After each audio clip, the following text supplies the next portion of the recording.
নমস্কার সবাইকে। আমাদের মুখ্যমন্ত্রী শুভেন্দু অধিকারী রিফর্মসের দিক থেকে মোদিজি আর যোগীজির থেকেও এগিয়ে যাচ্ছে। যোগীজিকে জানি রিফর্মসের দিক থেকে সব থেকে বোল্ড একজন চিফ মিনিস্টার হিসেবে মনে করা হয়। সেখানে মনে হচ্ছে আমাদের বর্তমান সিএম মাননীয় শুভেন্দু অধিকারী রিফর্মসের দিক থেকে তার থেকেও হয়তো এগিয়ে যাচ্ছে। রিসেন্টলি ওয়েলফেয়ার স্কিমসের দিক থেকে মেজর 3টে অ্যানাউন্সমেন্ট করেছেন, মেজর 3টে ক্রাইটেরিয়া রেখেছেন, যাতে কিনা প্রপার অ্যাকচুয়াল যারা আমাদের পশ্চিমবঙ্গের নাগরিক, যারা কিনা এই পশ্চিমবঙ্গের ভালো চায়, পশ্চিমবঙ্গের গ্রোথে হেল্প করতে চায়, তাদের কাছে যেন এই ওয়েলফেয়ার স্কিমসগুলো পৌঁছে যায়। যারা অরাজকতা ছড়ায় তারা যেন নর্মালভাবেই এই ওয়েলফেয়ার স্কিমসগুলো থেকে, এই স্কিমসের লিস্টগুলো থেকে বাদ পড়ে যায়। অ্যাকচুয়ালি দেখুন, আপনি জানবেন ভালো মতন করে আমাদের এই পশ্চিমবঙ্গে তথা পুরো আমাদের ভারত জুড়ে বিভিন্ন ধরনের ওয়েলফেয়ার স্কিমস চলে। আমাদের পশ্চিমবঙ্গে যেমন এখন বর্তমানে অন্নপূর্ণা যোজনা, আয়ুষ্মান যোজনা, সাথে আবার প্রধানমন্ত্রীর উজ্জ্বলা গ্যাস, কৃষকদের জন্য অনেক ধরনের হেল্প, এরকম ধরনের অনেক কিছুই ওয়েলফেয়ার স্কিমস চলে পুরো আমাদের এই পশ্চিমবঙ্গ জুড়ে। এবার দেখেন, এতদিন পর্যন্ত যে প্রবলেমটা হচ্ছিল সেটা হচ্ছে যেসব ফ্যামিলিতে বহু সংখ্যক মানুষ রয়েছে, বহু সংখ্যক মহিলা রয়েছে, বাচ্চারা রয়েছে, তারাই হচ্ছে ম্যাক্সিমাম এই বেনিফিটগুলো পেয়ে যাচ্ছিল। যাদের ধরেন 3বার বা 4বার ম্যারেজ, তারাও এই ওয়েলফেয়ার স্কিমসগুলোর বেনিফিট পাচ্ছিল। যাদের বহু বহু সন্তান, তারাও এই ওয়েলফেয়ার স্কিমসগুলোর বেনিফিট পাচ্ছিল। এদিকে যাদের কাছে অ্যাকচুয়ালি এই স্কিমসগুলোর বেনিফিট পৌঁছানো দরকার, তাদের কাছে পৌঁছচ্ছিলই না।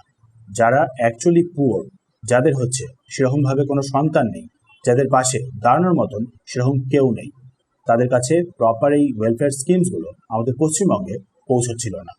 সো আমাদের বর্তমান সিএম মাননীয় শুভেন্দু অধিকারী স্মার্টলি বেশ কতগুলো ডিসিশন নিয়ে ফেলেন, বেশ কতগুলো রুলকে ইন্ট্রোডিউস করে ফেলেছেন। ক্লিয়ারলি বলেছেন যে যারা অ্যাকচুয়ালি 2বারের থেকেও বেশি ম্যারেজ করে, যাদের স্ত্রীর সংখ্যা বা স্বামীর সংখ্যা 2-এর থেকে বেশি, তারা কোনোভাবেই এই সরকারি ওয়েলফেয়ার স্কিমসগুলো পাবে না। মানে অ্যাকচুয়ালি ব্যাপারটা দেখুন, নর্মাল আমাদের নিয়ম অনুযায়ী একবার বিয়ে হয়, দিয়ে তারপর একবারে ওল্ড এজ অবধি যেটা কন্টিনিউ থাকে। কিছু কিছু ক্ষেত্রে সম্পর্ক ভেঙে যায়, সেক্ষেত্রে সেকেন্ড ম্যারেজ অবভিয়াসলি একটা অপশন হয়ে যায়।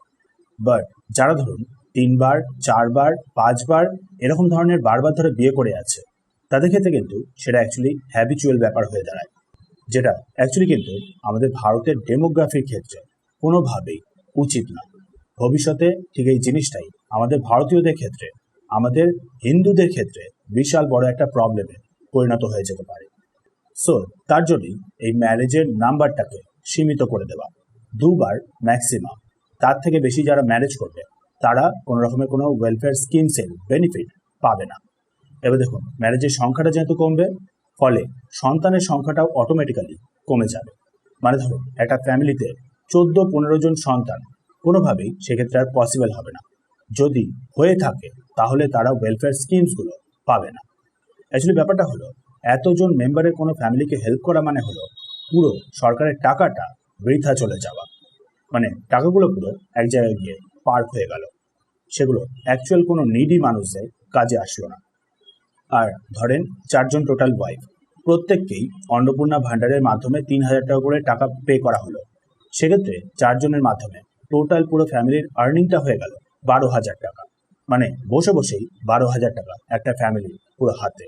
সেক্ষেত্রে সেই ফ্যামিলি কি কোনোভাবেই চাইবে আর কাজ করার?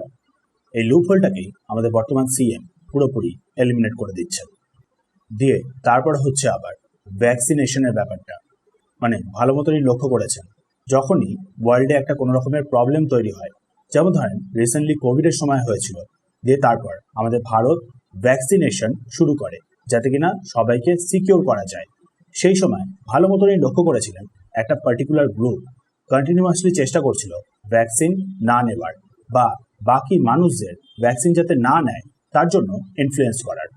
তারপর আবার বাচ্চাদেরও জানেন বিভিন্ন রকমের ভ্যাকসিন দেওয়া হয়, পোলিওর ভ্যাকসিন ইত্যাদি অনেক কিছু, যাতে কিনা বাচ্চাদের বিভিন্ন রোগের থেকে বাঁচানো যায়, বাচ্চাদের বা একটা মানুষদের টোটাল যে লাইফ এক্সপেক্টেন্সিটা সেটা বাড়ানো যায়। এদিকে কিছু পার্টিকুলার গ্রুপ, সার্টেন একটা কমিউনিটি এই ভ্যাকসিনগুলো নিতে চায় না, বাচ্চাদেরকে এই ভ্যাকসিনগুলো দিতে চায় না।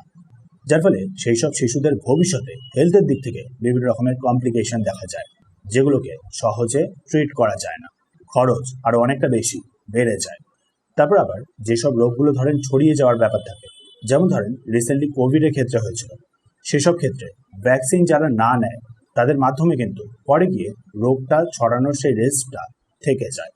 এক্সাম্পল হিসাবে কোভিডের কথাটা তুললাম, বাট জেনারেল এটা সব ক্ষেত্রেই বলা হচ্ছে। সো সরকার থেকে প্রপার নিয়ম বার করে দেওয়া হয়েছে যে যারা এই যে বাচ্চাদের বা যারা এই যে বিভিন্ন রকমের ক্রিটিক্যাল সময় ভ্যাকসিন নেবে না, তাদের কিন্তু গভর্নমেন্টের তরফ থেকে কোনো রকমের ওয়েলফেয়ার স্কিমসও প্রোভাইড করা হবে না। তারপর আবার দেখেন, নর্মাল গভর্নমেন্টের স্কুল রয়েছে, সেখানে সব ধরনেরই রিলিজিয়নের সন্তানদের পড়ানো হয়। এদিকে দেখুন, বিশেষ একটা কমিউনিটি রয়েছে যাদের জন্য আবার স্পেশাল আলাদা করে ব্যবস্থা থাকে, যার জন্য আবার গভর্নমেন্টকে আলাদা করে ফান্ডিংও প্রোভাইড করতে হয়। এদিকে সেগুলো জানেন আমাদের পশ্চিমবঙ্গের ক্ষেত্রে, আমাদের ভারতের ক্ষেত্রে কত বড় একটা সমস্যায় পরিণত হয়ে বসে আছে।